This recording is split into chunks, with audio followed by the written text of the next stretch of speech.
Esta semana foi um texto que nós meditamos muito nele. Lucas 12 e versículo de número 15. Disse-lhes: acautelai-vos e guardai-vos da avareza, porque a vida de qualquer homem não consiste na abundância do que possui. A vida de qualquer homem, de qualquer pessoa, de qualquer ser, ela não consiste nos bens que ela possui. Amados, nós vivemos uma sociedade capitalista, e aqui não vai nenhuma crítica ao capitalismo, mas a sociedade capitalista, ela é constituída pelo valor. A sociedade capitalista é uma sociedade de valores agregados. Então, as coisas, elas têm um valor agregado a elas. Por exemplo, a sua casa, a casa que você mora, ela tem um valor. E esse valor muitas vezes não é simplesmente pela casa, mas uma série de valores vão estar agregados a isso. Onde ela está, se aquele é um bairro valorizado, se não é. E a gente tem diferenças de preços de metro quadrado no Recife, em a mesma terra, mas o metro quadrado ele é diferente. A construção ela é diferente.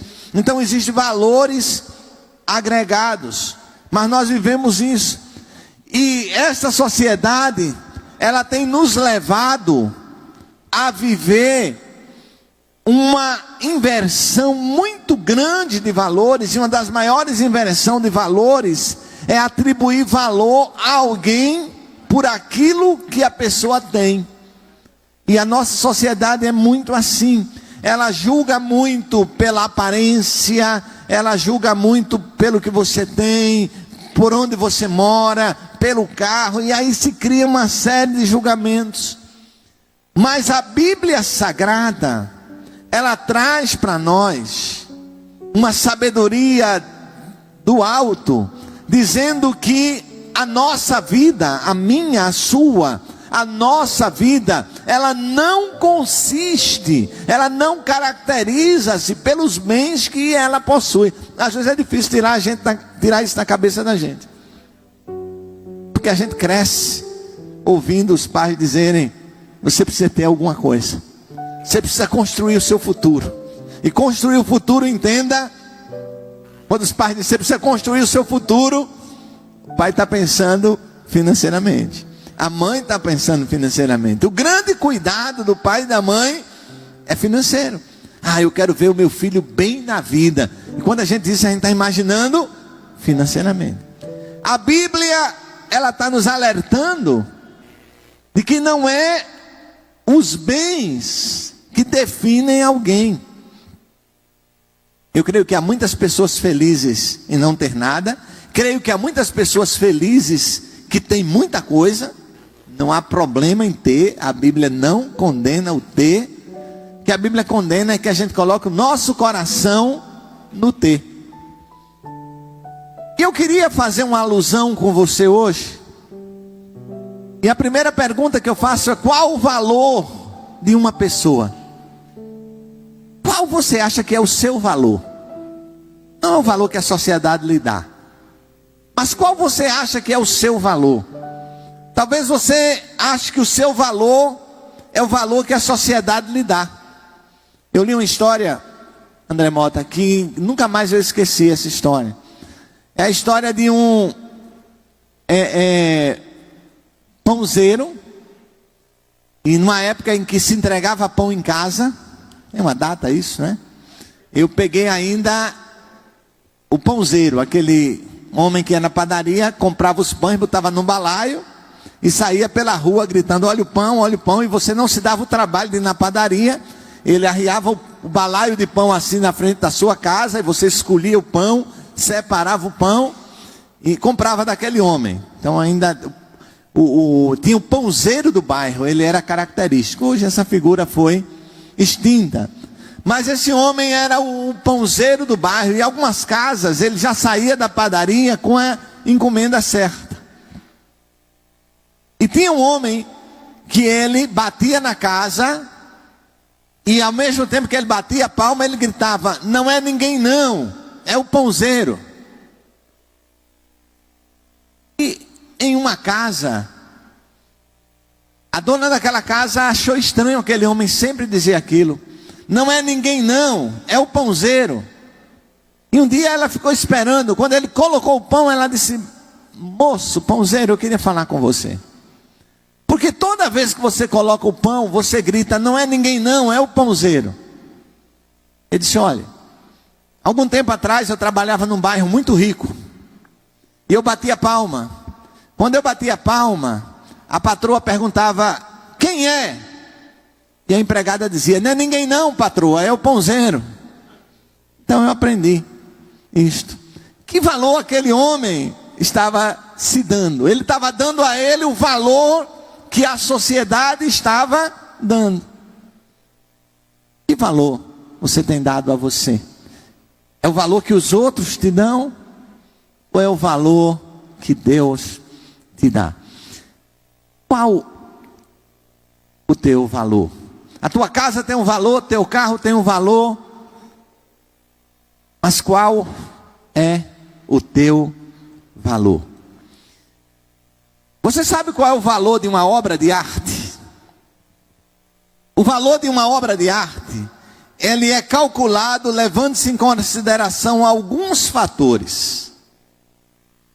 E como esses fatores se aplicam no cálculo de Deus? Sempre ouvimos que nós somos valiosos diante de Deus, começando o culto hoje cantando: você tem valor, o Espírito Santo se move em você. E como é bom ouvir isso, como a gente gosta de ouvir: você tem valor. Agora, imaginemos se aplicarmos os fatores que levam uma obra de arte a ser valiosa aos que faz Deus nos amar.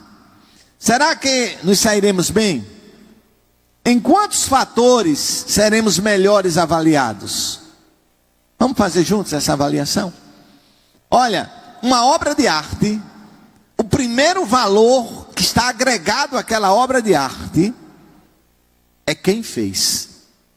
Quem fez aquela obra de arte? Primeiro valor agregado é quem fez. Saber quem é o autor de uma obra, ela faz toda a diferença na hora de calcular o valor. Até 2017, a obra de arte mais cara já vendida em um leilão era Mulheres de Angel, de Pablo Picasso.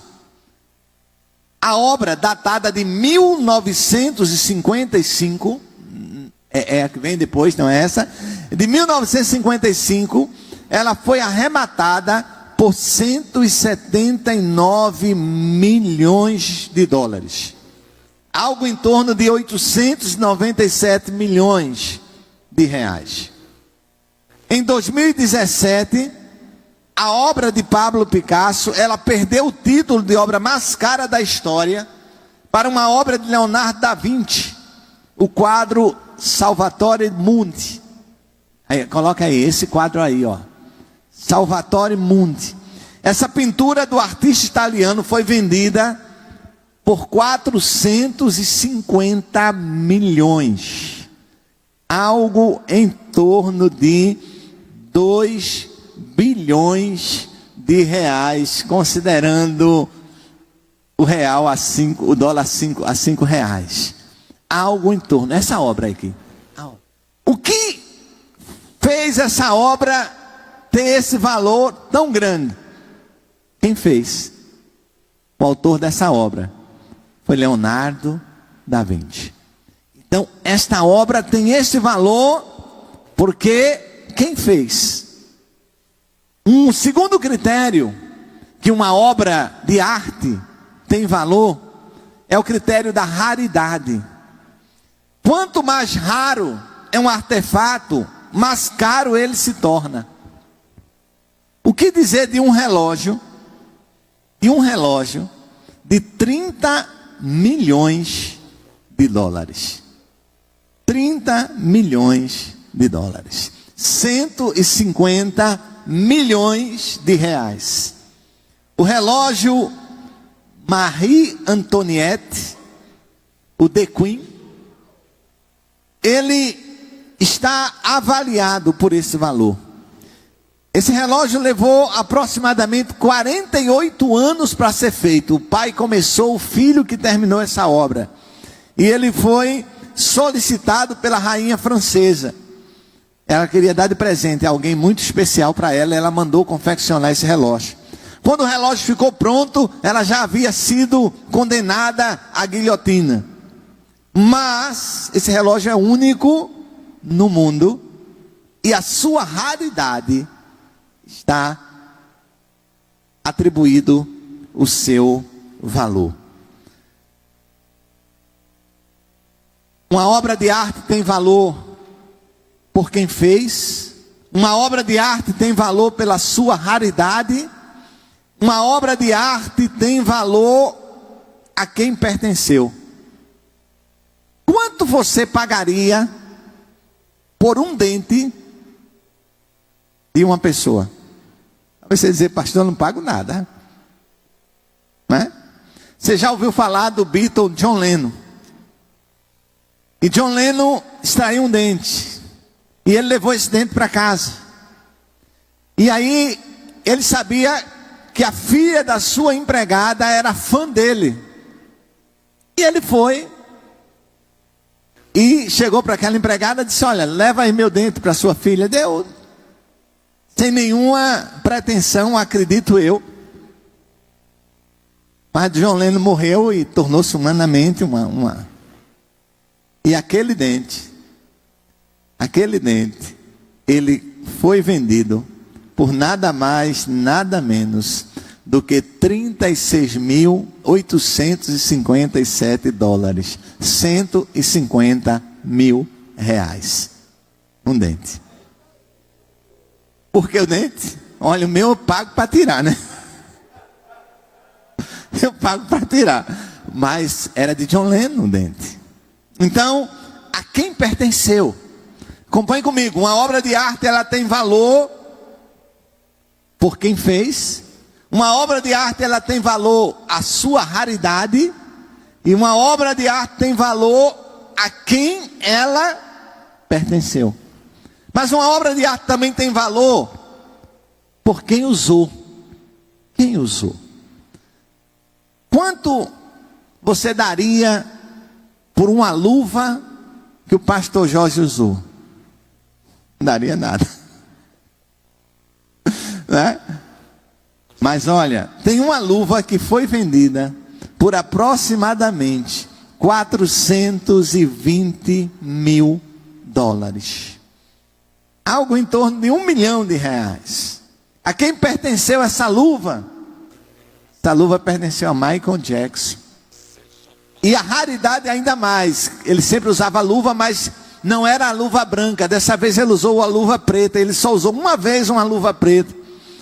E quando ele saiu, ele deu a um menino que estava com uma doença, com um problema. Ele deu a luva que ele usou só uma vez. Essa luva foi 420 mil dólares. 1 milhão de reais. Por quê? Porque essa luva, ela apareceu no clipe de uma música premiada dele, a música Thriller. E quando terminou o clipe, ele doou a um garoto que tinha uma doença terminal. Então aquela luva pertenceu a Michael Jackson e era única. Que faz uma obra de arte ter valor? Quem fez? A sua raridade? A quem pertenceu? E quem usou? Quem é o homem? Quem é o homem? O homem, o ser humano, ele é uma criatura. Quem criou o homem? Eu creio na Bíblia. Eu creio que Deus criou o homem. Deus criou o homem à sua imagem e à sua semelhança. Satanás, ele trabalha para que esqueçamos a nossa origem nobre. Quem me fez foi Deus. Nós somos filhos de Deus. Nós não somos filhos do acaso. Nós somos filhos de um Pai amoroso que nos fez para a sua companhia. Deus nos criou para o louvor da sua glória. E quem é Deus? Deus é o maior artífice do universo. Tem algo para onde você vira e você vê a natureza, aquela coisa linda, aquelas cachoeiras, e você diz: que coisa linda. Foi Deus que fez. Deus é o maior artífice, o maior criador do universo. E Deus fez você. Não admira que o diabo inveje a Deus. Deus é o Pai da beleza, da bondade. Nenhum Picasso, Van Gogh, Da Vinci poderia criar uma obra mais perfeita. Mesmo o pecado, ele não conseguiu tirar toda a beleza da criação. E não há valor para pagar por uma rosa murcha que cai no fim do dia. Obra de Deus. Quanto mais pagar pela maior obra do Criador. Você. Você é único. Você é única. O DNA de um ser humano é único. Não há dois iguais no planeta. Até pouco tempo achava-se que gêmeos idênticos possuíam o mesmo DNA. Hoje sabe-se que não. Mesmo os gêmeos idênticos, eles possuem um DNA diferente. Você é único. Não há ninguém no mundo igual a você. Uma obra de arte tem valor por quem fez. Quem nos fez? Deus. Uma obra de arte tem valor pela sua raridade. Você é único. O relógio lá de Maria Antonieta. Você é único. Único. Não há dois de você na face da terra. Não há dois. Essa marquinha digital aqui que você deixa em algum lugar, só tem você com ela. E mais de 7 bilhões de pessoas. Só tem você com ela. Você é único. Você é único. Deus quer te usar no plano de salvação dele. Olha o valor. Quem fez? Deus. Raridade, você é único. Quem usou? Quem quer usar você é Deus. No plano de salvação dele. Uma luva usada pelo rei do pop numa premiação se tornou uma peça valiosa. Quanto vale você?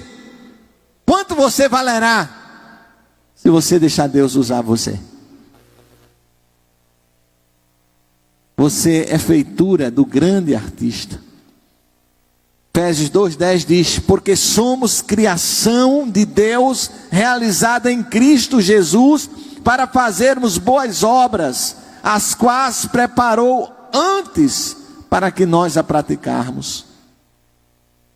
Deus pretende fazer de você parceiro da salvação de pessoas. Você tem todas as características para ter um valor incalculável. Você é obra do maior artista do universo. Você é uma criatura única. Você pertence a Cristo, que te comprou na cruz com seu próprio sangue. E você ainda é convidado a participar como propagador desta verdade. Apesar de tudo que somos para Deus, Ele não nos força a segui-lo. Seu amor nos dá a liberdade de escolher se queremos ou não segui-lo. Você sabe que a depressão é considerada a doença do século. Deus, Ele quer que você tenha consciência que o seu valor é incalculável. Quando a tristeza ela quiser se instalar na sua vida, traga a mente, traga a memória, olhe para a cruz e avalie quanto te custou ao Filho de Deus vir a este planeta, receber o castigo que eu e você iríamos receber. Somente assim você vai ter uma ideia do quanto você é valioso para Deus. Teu valor não está na casa que você tem. Teu valor não está no carro que você tem. Teu valor não está no sapato que você usa. Eu já ouvi alguém dizer que o valor de um homem é conhecido pelo sapato, pelo carro. Eu olho para o sapato e para o carro e você define o homem. Não é isso que define o teu valor. Teu valor é definido pelo que Deus pode fazer através da sua vida. Ah, meus queridos e amados irmãos, o valor de um homem não é definido por aquilo que ele tem ou que ele possui.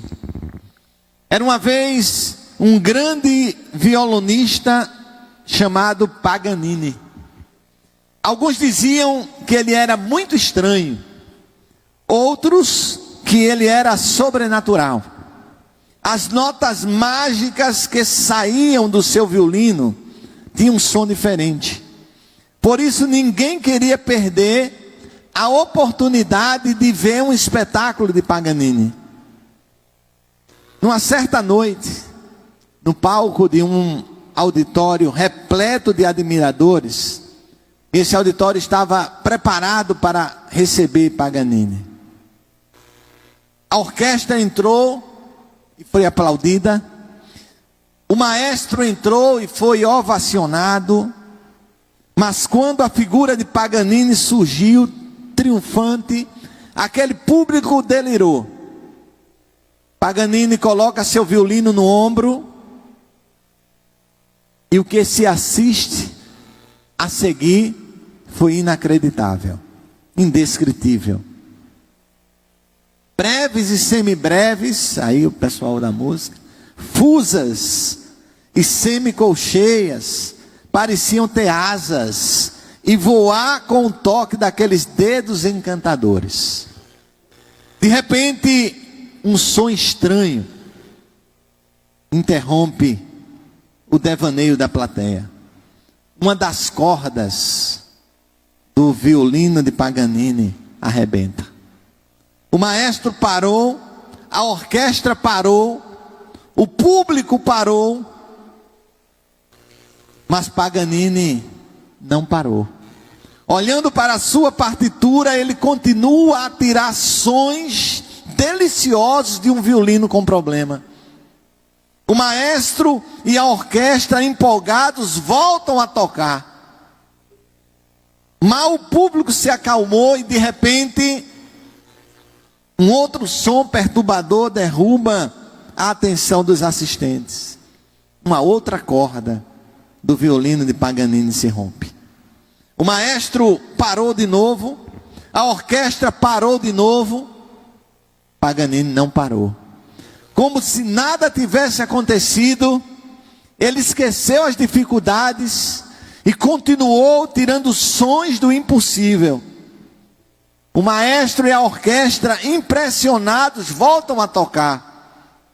Mas o público não poderia imaginar o que iria acontecer a seguir. Todas as pessoas pasmas gritaram, ó. E esse ó ecoou naquele todo auditório. Uma terceira corda do violino de Paganini se quebra. O maestro para, a orquestra para, a respiração do público para, mas Paganini não para. Como se fosse um contorcionista musical, ele tira todos os sons da única corda que sobrara daquele violino destruído. Nenhuma nota foi esquecida. O maestro empolgado se anima, a orquestra se motiva, o público parte do silêncio para a euforia, da inércia para o delírio. Paganini atinge a glória. Seu nome corre através do tempo. Ele não é apenas um violonista genial, ele é o símbolo do profissional que continua diante da dificuldade. Quando eu li essa história, eu me senti aquele violino. Às vezes nós somos aquele violino. Se rompe uma corda, mas Deus não desiste, Ele continua tocando a mais bonita das melodias através da nossa vida. E às vezes rompe uma segunda corda, Deus não para, Ele continua a tocar a música mais bela através da nossa vida.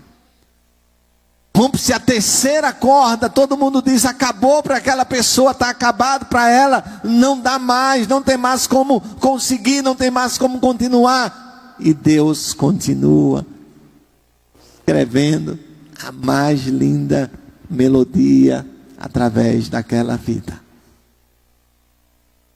Qual é o seu valor? Foi Deus que te criou. Você é único na história. Você pertence a Cristo.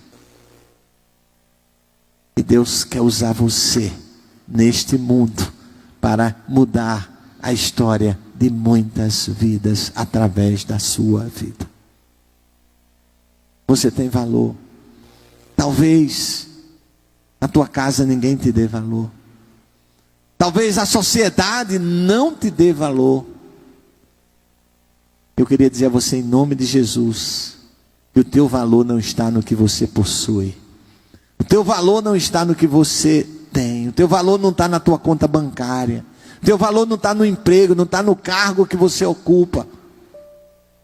O teu valor está em que o Deus de toda a glória enviou seu Filho ao mundo para tocar um violino que às vezes só tem uma corda.